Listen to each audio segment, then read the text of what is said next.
ভাই ঠিক আছে, এই আসার সময় হলো, রাস্তায় প্রচুর জ্যাম ছিল। আচ্ছা বস, আসতে পারি মহাজন? ভাই প্রচুর জ্যাম ছিল রাস্তায় ভাই। এবার আসনটা গ্রহণ করুন। পরীক্ষা কেমন হলো? 25 পাবো নাকি সন্দেহ ভাই। দূর ছাগল।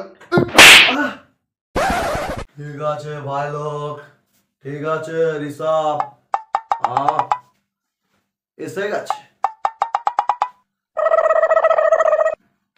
কেলটু, আমি শুধু টাইট দিই নাট বল্টু। এই আসার সময় হলো, এতক্ষণ ধরে বসে আছি।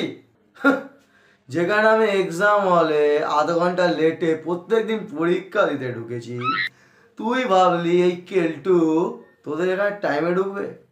আমি যে এসছি না তোদের এখানে, এটা তো সৌভাগ্য, আয় সৌভাগ্য। ওকে আয় আয় বল। 3 নম্বর, এদিকে কত নম্বর পাবো? এদিকে এদিকে 5 দিয়েছি, 10 দিয়েছি, লিখেছি 2 2 3 4 5, কত হচ্ছে? 60 70? হ্যাঁ 70 হয়ে যাবে মনে হচ্ছে।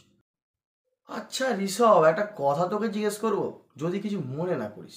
কি গাঁট গুনছিস, এত হিসাব করছিস, তোর হয়েছেটা কি? আমি তো কত নম্বর পাবো সেটাই নিয়ে এখন হিসাব করছিলাম ভাই।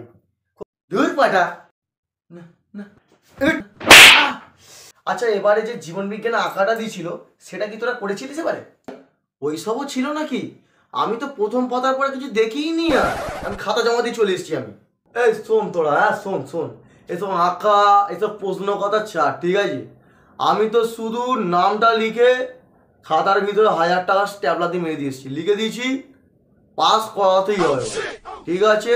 আমার তো আর তোর মতো টাকা নেই ভাই, আমি প্রশ্ন টুকি দিয়ে চলে এসেছি। যদি তাতে 1 নাম্বার করেও দেয়, তা ভগবানের কাছে গিয়ে আমি 5 টাকা সন্দেশ দিয়ে পুজো দেবো আমি। তবুও তো তোরা লিখেছিস ভাই, আর আমি তো ক্লাসরুমে ঘুমিয়েই কাটিয়েছি।